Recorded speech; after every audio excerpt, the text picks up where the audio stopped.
Welcome. I'm Chris T with the Inner Buddha, and today we'll be looking at two forms of meditation: mindful meditation and the form of meditation where we quiet the mind. The outcomes of these two forms of meditation are very different, and in understanding how these are performed and what the outcomes are, you'll be able to determine which form matches your needs and engage accordingly. So to begin, the purpose of our mind is to understand or come into relation with all that is around us.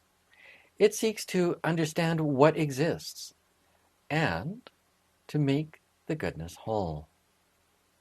Now, inasmuch as we recognize what exists around us, the mind is silent.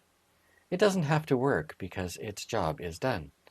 So if we find the answers, well, then the mind is at peace and we have that quiet mind. Interestingly, we use our model of all that is to come into alignment in our world and make our changes. It's what shapes our character and the lives we know. So the more complete and accurate our world model is, the more empowered we are. Mindful meditation leads us to oneness with all that is, or oneness with the Father if you prefer. Following a mindful meditation approach is very effective in changing our lives for the good. Now, when we are engaged in mindful meditation, we are asking a question and allowing the mind to work specific to that question. However, we're always focused on the wholesomeness. The wholesomeness is the whole-someness. It is all that exists of the goodness. And our objective is to understand all of this goodness and how we make it greater. Inasmuch as we understand this, our world model is complete, and we are capable of making those changes. We can better self and world. So mindful meditation leads to a greater self and a more complete world. Now, if there's something you would like to solve that is not wholesome, that is the unwhole sum, or the amount of goodness that doesn't exist. Well, you can't erase what doesn't exist, so there's no point in focusing on that, is there? Recognize instead that the unwhole sum is an amount of a specific goodness that doesn't exist, and now focus again, but on the goodness. What is this goodness that you would increase? How can you foster it? Can you teach another? Can you change it yourself?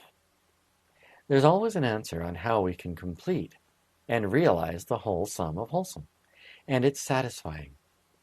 Inasmuch as we consistently focus on this, we are engaged in mindful meditation. Now, initially, we can engage in a quiet space, as I am now. But eventually, we consistently recognize the good. We might notice that it's missing somewhere, but instantly, we're focused on the good and making it more. What would stumble many people is for us the tiniest of pebbles to tread over, and we are instantly finding the answers. Very empowered we are, yes? Eventually, we don't have to be in a quiet space. We simply live in accordance with finding and fostering good, and it flourishes all around us. The mind is at ease because its problems are solved. There are no problems now. There's only wholesomeness, which we can claim in the degree to which we have. That's a very satisfying life, isn't it? Now, there is also the quieting of the mind before we have our answers. That is a regressive approach, and it also leads to oneness with God. A child, when born into our world, is in a state of innocence. That means they have no sense within. They don't know what exists. There are no questions because, well, the mind is not there yet.